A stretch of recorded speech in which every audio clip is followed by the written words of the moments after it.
அஸ்ஸலாமு அலைக்கும். அரைக்கீரை பொரியல் எப்படி செய்கிறதுன்னு பார்க்கலாம். சின்ன வெங்காயம் 100 போல் எடுத்து சின்னதாக கட் பண்ணி வச்சுருக்கேன். வெள்ளைப்பூடு, பச்சை மிளகா 3 கீரி வச்சுருக்கேன். இப்போ எண்ணெய் காயுது. இதில் கடுகு பருப்பு, கொஞ்சோண்டு கடலைப்பருப்பு, உளுந்தம் பருப்பு, இப்போ சின்ன வெங்காயம், வெள்ளைப்பூடு பல்லு,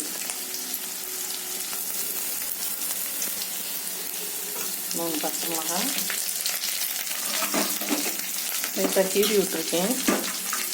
ஒரு கட்டு அரைக்கீரை வாங்கி நல்லா பொடியாக கட் பண்ணிவிட்டு அலசி எடுத்து வச்சுருக்கேன். அதையும் போட்டுடலாம்.